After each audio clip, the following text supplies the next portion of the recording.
Viraansh, thank you for speaking to us at India Today and Uh, welcome. Thank you for having me. It's an absolute pleasure. Yes, so let's just get right into it. This time, 2025, the topic was India's policy towards Pakistan, a populist for security policy. That is what exactly was being discussed on that platform. You have made very interesting comments, but the first one I would want to say is the blatant remarks that you've made in terms of Pakistan being a state that has no shame.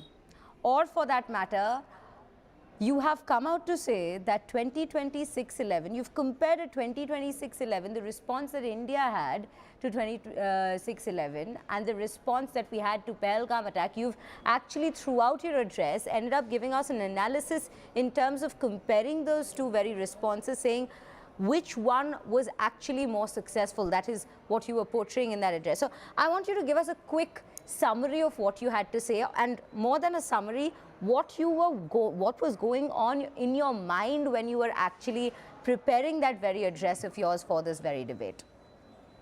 Thank you, first of all, so much for having me here once again. I sort of disagree with this idea that I was trying to contrast the two responses to say A was better than B. Of course, I think what we did as a result of Operation Sindoor was a much more sort of deterrative impact than what we did as a result of 26/11. But the idea that I wanted to discuss was the current Indian foreign policy towards Pakistan, our security policy, has not come overnight. We haven't just woken up one day and decided to do what we did.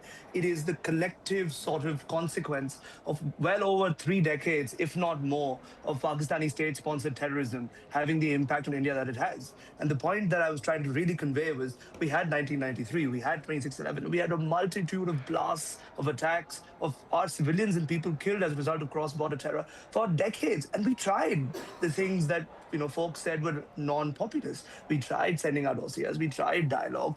We had Atal Bihari Vajpayee ji go on a bus to Lahore to discuss these very things. And what did we get in return? Kargil. What did we get in return?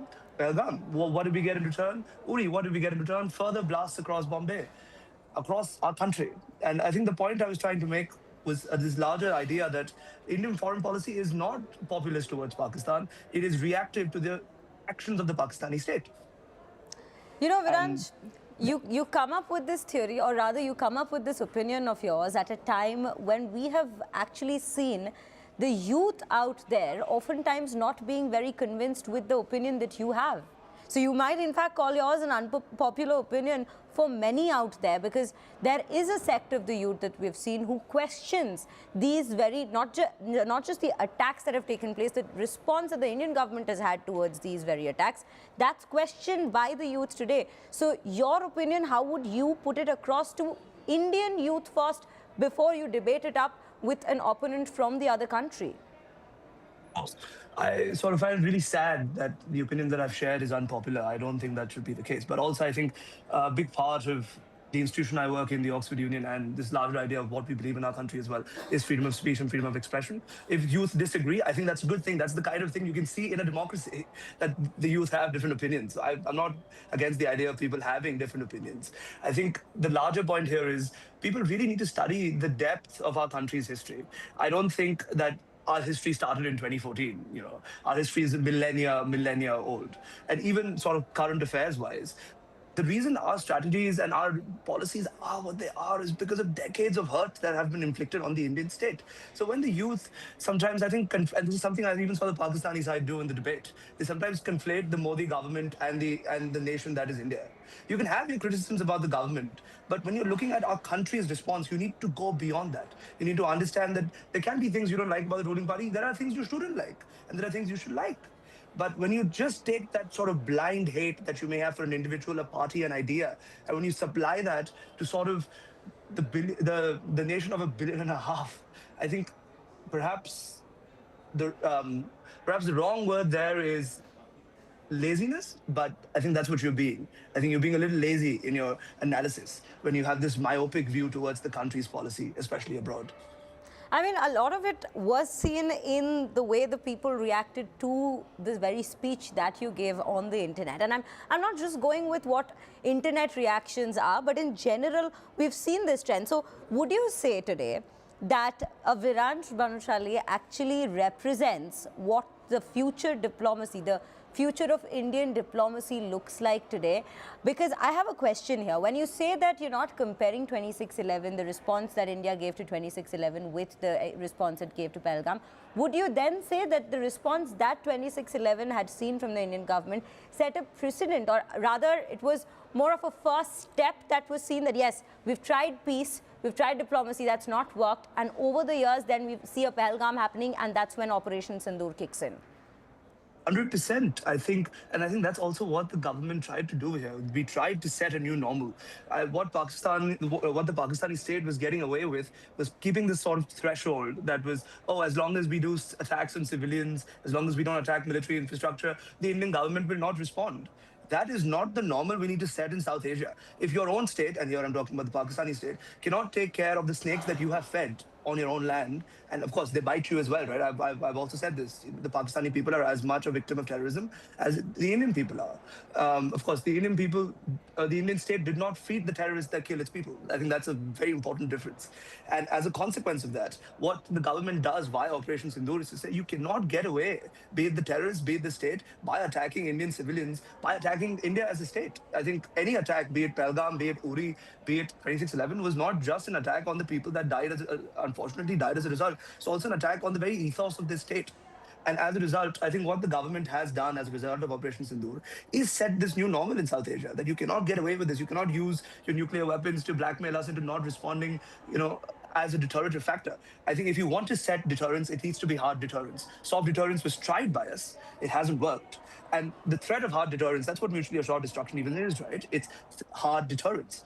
And that, I think, is what was tried here. And that, I think, is the outlook we need to carry to a certain extent, that if these measures seem harsh, they are nothing compared to what the Indian populace has had to go through over the last, even just 30 years. So Viraansh, if we would go out and say that yes, the opinions that you have today might actually signal what lies ahead for Indian diplomacy, what actually Indian diplomacy would be looking like in the years to come. Can I actually assume that you will be back in the country and training here and working here, for that matter, serving the country here? Yeah, well, this is a point I very often make, which is a lot of people ask me, why did you go to Oxford? I said it was easier to get into than NLU Delhi. I would love to serve this country, and I think I've made it clear that I'm more than happy to even defer a training contract I've gotten in the UK to come back here, give the UPSC a shot, join the Indian Foreign Services. But unfortunately, I don't quite think I'm smart enough for that. I think there's a lot smarter people in this country that have handled this policy, especially our foreign policy, much better than I could have ever. And as a result of that, but I don't think that is reason to shy away from trying to serve this country, which is why I made it clear. I'm going to come back here once I'm done with my degree at Oxford, give it a shot. It works. It doesn't work, I'll find other ways to help. So that is a path you're keeping open for your future, definitely. And it was always in the back of my mind. I think that's always there at the back of your mind, right? So Viraansh, let me understand this. In fact, while the debate was on this time, what we also saw was a friendly banter happening on the sidelines between you and your opponent, Speaker Musa Harraj. And you even said, both of you in fact mentioned about how outside that very room you are friends, and you've even worked together where like you've contributed to his speech, to his addresses as well. So, when we're speaking of a conversation, and this is a candid conversation in a room outside that debate room where you guys were against each other, if we were to speak of India-Pakistan relations between Viraansh and Musa as friends that you have mentioned, the friendly camaraderie that you share, what does a conversation of that sort look like between the two of you? I think both of us are acutely aware of the fact that, I'm Indian, he's Pakistani. We're both very proud people about our country, and I think we should be as well. You can't stop a man from being a patriot. And as a result of that, it's very important you draw your red lines. I'm not going to take ridicule about my country, and nor is he. But there are reasoned, argumentative, objective points that can be made, that can be true. And we have had conversations for hours in both of our offices when it came to current events, especially have there been fights? Have there been fights? Arguments? No. I think we've had heated conversations because it's been about principles and ideals that we believe in, especially our own country. But I think because of the fact that we have enough respect for each other as individuals, that we know that what the person in front of me is saying comes from somewhere. There is some basis for this. I think resolutions come out from understanding that why does somebody think about my country in this way, and why do I think about their country in this way? And that's where your conversation should exist. Of course, I understand a lot of these topics are heated, are charged, but we exist, especially in that situation, in an academic discourse. We exist in an academic setting. We have the privilege of doing that, obviously. I'm more than acutely aware of that. But a consequence of that is you can dismantle all of these points academically. And that's what I try to do, and that's what we try to do in the debate as well. Right. You know, Viraansh, very recently, and this is where I would ask you a question with regards to how the West views India and India's changing diplomacy or even policies, foreign policies, and how it handles the rest of the world, how it reacts to the rest of the world across platforms, that is at this given point. In a very recent interview with India Today, it was the Russian President Putin himself who said that India is a great power and no longer a British colony, and everyone out there needs to understand that. I'm not sure if you have watched that interview, but this was a particular phrase of his that made headlines across the world. Today, that is how the West views India. And would you say that actually has, when you in fact are in the United Kingdom, you are studying at an institution where you see people from across the world, would you say that is the vision, or rather that is the way people look at India today? And among the youth especially? Of course, of course. I think the image of the country, more than the size it's reached, I think what is very wonderful about it is from where to where it's come, in the last 10 years, so to speak.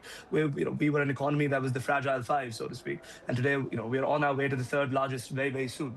I think I compare very often what we see with India's sort of global perception with what we saw with China's global perception at the turn of the century, when China moved on from sort of being a sort of labor-intensive, proletarian state to a modern sort of economic powerhouse. If you read in the post-Nixon era how the West viewed China, it saw it as subdued. It saw it as something that helped its own sort of paradigms move forward. And the minute Chinese foreign policy woke up, post Deng Xiaoping, once they were done biding their time and hiding their strength, you saw the West take a 360 turnaround when it came to the Chinese. And that's because I think the West realized that there's a threat.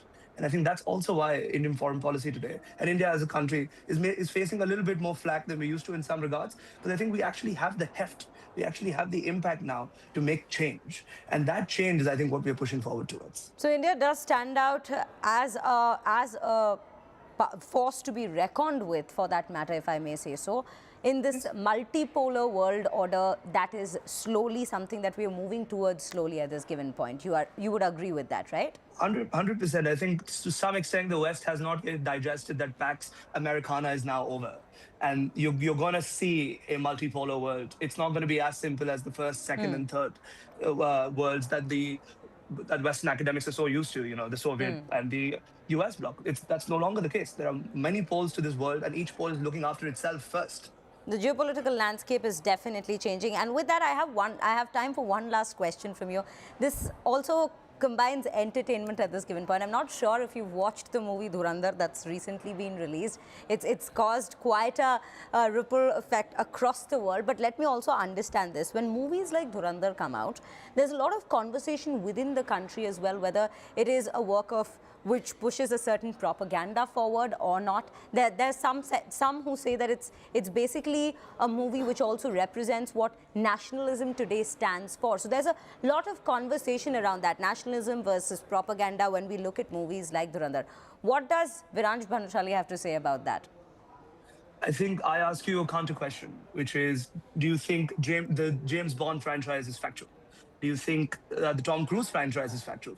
Those are all instruments of soft power, And if we just take that lens towards Dhurandhar, a lot of what is shown in Dhurandhar is true, but it's also a movie. I understand cinema has been an arm of the state, it's been an arm of propaganda, but at the same time, that's what narrative is. It's understanding the common threads that connect our stories as a civilization. I think that's what Dhurandhar does well. It takes essentially what is well over from the Kandahar hijack to 26/11 in the first part. I think that's what's shown, right? I watched it last week, so my memory doesn't serve me too well. It takes well over 20 years of Indian foreign policy in the face of terror and makes it digestible for the masses. These are complex issues that, of course, you can't sort of serve out in a 3.5 hour movie. But the fact that we are now able to do that and set narratives, that we've taken that impetus, is the good thing. It's like saying, oh, there was never really an MI6 outpost in Mozambique where the first Casino Royale was shot. Yeah, I mean, sure, there wasn't, but that's not the point of Casino Royale from a soft power perspective. That's not the point of Dhurandhar from a soft power perspective. It's our narrative. We're taking it into our hands.